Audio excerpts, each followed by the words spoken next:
법원이 윤석열 전 대통령 부인 김건희 씨에 대한 구속영장을 발부했다. 이에 따라 윤 전 대통령과 김 씨는 역사상 처음으로 전직 대통령 부부가 동시에 구속되는 굴욕을 안게 됐다. 김 씨가 구속된 것은 민중기 특별검사팀, 김건희 특검이 수사를 개시한 지 42일 만이다. 정재욱 서울중앙지법 영장전담 부장판사는 12일 밤 김 씨에 대한 구속영장을 발부했다. 재판부는 영장 발부 사유로 증거를 인멸할 우려를 들었다. 앞서 김건희 특검은 자본시장법 위반, 정치자금법 위반, 특정범죄 가중처벌법상 알선수재 혐의 등으로 구속영장을 청구한 바 있다. 김 씨는 지난 2009년에서 2012년 도이치모터스 주가 조작 사건에 연루됐다는 자본시장법 위반 혐의를 받는다. 권오수 전 도이치모터스 회장, 이종호 전 블랙펄인베스트 대표 등 현재 이 사건으로 기소된 9명은 모두 대법원에서 최종 유죄 판결이 확정된 상태다.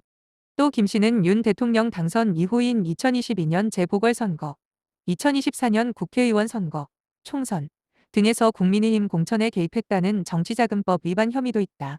아울러 최근 2022년 건진법사로 알려진 전성배 씨를 통해 통일교 측으로부터 청탁을 받았다는 알선수재 혐의도 받는다. 특검은 지난 6일 세 가지 혐의에 대한 조사를 위해 김 씨를 소환했다. 김 씨는 이날 조사실로 향하며 취재진에 아무것도 아닌 사람이 심려를 끼쳐 진심으로 죄송하다고 고개를 숙였다. 그러나 그는 이날 조사에서 대부분의 혐의를 부인한 것으로 전해졌다. 그러자 특검은 다음 날인 7일 곧바로 김 씨에 대한 구속영장을 청구했다. 수사를 정식 개시한 지 36일 만이었다.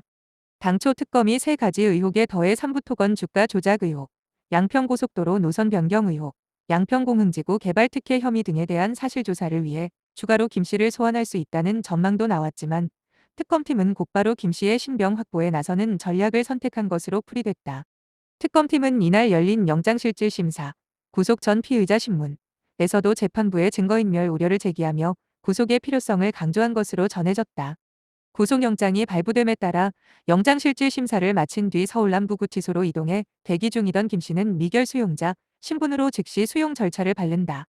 한편 검찰은 삼부토건 주가 조작 의혹, 양평고속도로 노선 변경 의혹, 양평공흥지구 개발 특혜 의혹 등 다른 혐의에 대한 수사도 벌이고 있다.